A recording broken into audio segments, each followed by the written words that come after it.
Citoyennes et citoyens, Congolaises et Congolais, mes chers compatriotes, je vous salue. Au moment où notre pays entre dans une tourmente autour de la question constitutionnelle, j'ai fait le choix de m'adresser à vous de façon solennelle. Au moment où je m'adresse au pays profond, résonnent en moi les paroles de notre hymne national. En ce jour, le soleil se lève, un grand bonheur a surgi, et le Congo resplendit. Ces paroles empruntent des notes d'histoire, mais également d'espoir. J'en suis convaincu, résonnent également du fond du cœur de chacun d'entre vous. Mesdames et messieurs, c'est pour cette raison que je vous dis, je vous ai compris.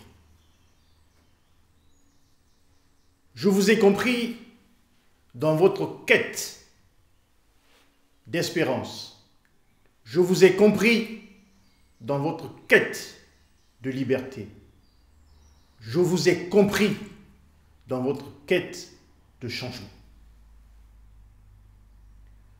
Au carrefour de son avenir, c'est le moment crucial qu'a choisi le président de la République pour violer la Constitution. Oui, pour violer la Constitution. Car les différentes déclarations depuis son discours de fin d'année à la dernière livraison de BBC le 2 avril dernier confirment cette intention de la part du président Denis Sassou Nguesso. Je tiens à vous remercier, mes chers compatriotes, pour beaucoup d'entre vous qui avez fait le choix de résister et de vous opposer à cette démarche de modification constitutionnelle dont l'unique but est la confiscation à jamais du pouvoir par un seul clan, par un système politique que nous avons tous décrit. Il se trouve que dans les différentes déclarations de la majorité présidentielle et de la bouche même du chef de l'État lui-même, que la modification constitutionnelle devienne incontournable. Attention, j'interpelle chacun d'entre vous pour dire non. Et je veux vous accompagner dans ce non, parce que je suis l'homme qui va dire non avec vous, non au dialogue, non au référendum sur la Constitution, non à la modification de la Constitution, mais oui au respect de l'état de droit. Ce qui veut dire qu'en fin de mandat, en 2016, le président de la République n'a pas d'autre choix que de tirer sa révérence. Et nous l'accompagnerons en tout état patriotique dans sa retraite politique. Le Congo et les Congolais sont suffisamment mûrs pour prendre en main le destin nationale. À ce jour, le président de la République et le gouvernement n'ont plus à imposer au peuple congolais une formule de quelque nature que ce soit pour pérenniser le système. À ce jour, le peuple doit prendre ses responsabilités. Et c'est à ce titre que je tiens à saluer le courage de l'opposition politique intramuros, qui n'a de cesse de contrer les velléités du président de la République à toucher la loi fondamentale. Je salue ceux de la majorité présidentielle qui ont également pris le courage pour s'exprimer de façon dissonante au président de la République en soutenant la non-modification de la Constitution. Cependant,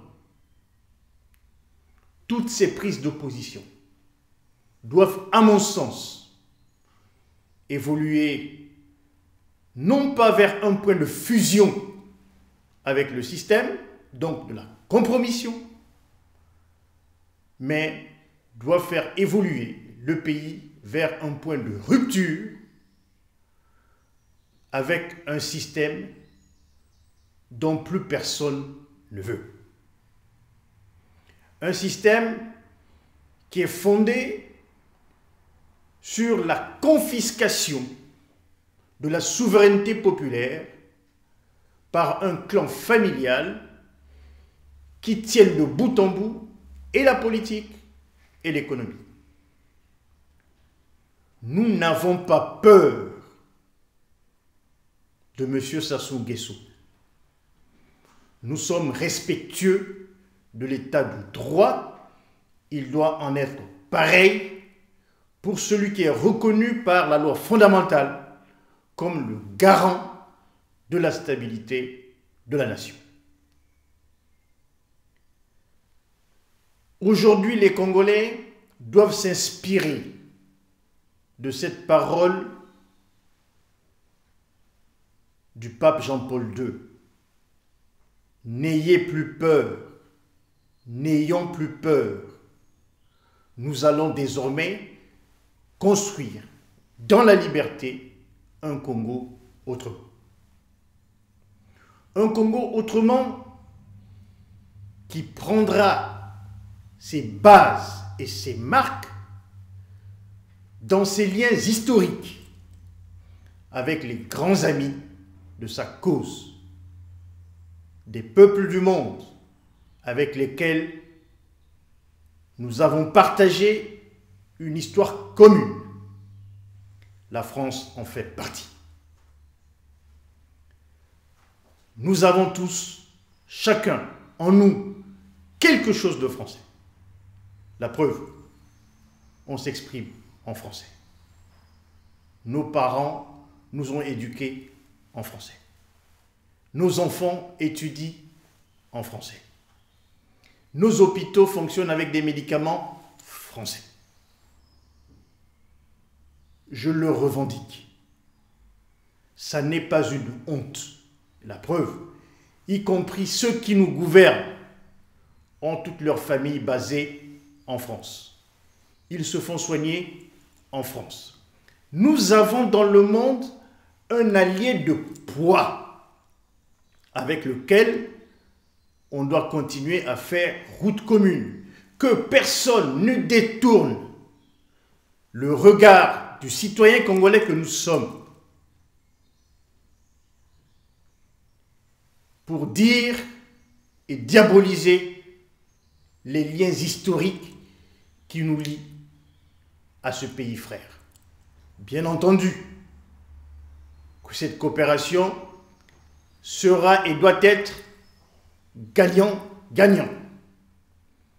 bien entendu, que d'autres peuples du monde trouvent leur place dans le développement de la politique économique du pays. Mais n'empêche que ce lien historique, ce pays qui a toujours été à la rescousse du peuple congolais, ne peut rester à la marge de son développement. Je m'oppose à la confiscation des libertés.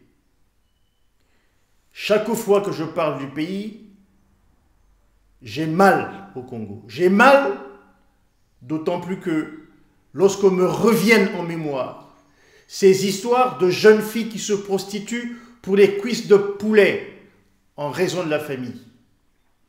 Quand je parle du Congo, j'ai mal. J'ai mal au Congo lorsqu'on me reviennent ces histoires des femmes violées impunément.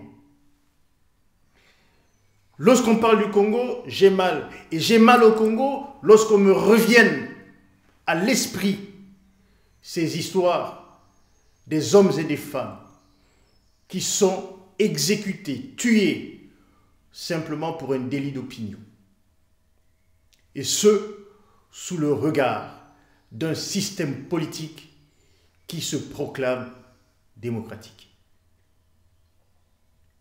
J'en appelle à l'union de l'ensemble des forces politiques et civiles qui n'ont autre chose en tête que le développement du pays, qui n'ont autre chose en tête que l'évolution et l'émancipation du peuple. Évolution, émancipation et développement qui passe par une rupture avec l'ordre ancien. Les étudiants qui sont sacrifiés aujourd'hui, sans bourse, pour certains qui ne vont même plus à l'académie, à l'université, par manque de moyens, parce que non soutenus par le gouvernement. Ces jeunes à qui l'avenir revient, ces jeunes à qui, sur qui pèse le poids de la reconstruction d'un Congo différent et autrement, méritent une attention toute particulière. Et ils ont notre soutien. Et nous leur demandons d'être une jeunesse non pas passive, mais responsable et active pour aider au changement dans le pays. Dans d'autres pays, en Afrique même, le dernier en exemple est le Burkina Faso. La jeunesse a prouvé ce dont elle était capable. Nous espérons la même chose pour le Congo. Mesdames, Mesdemoiselles, Messieurs, sur ces propos, je tiens une fois de plus, au nom de l'unité, à demander aux Congolais de tous bords, du nord au sud, de l'est à l'ouest du pays, à cheminer main dans la main pour mettre désormais hors d'état de nuire un système dont plus personne ne veut et à accoucher ensemble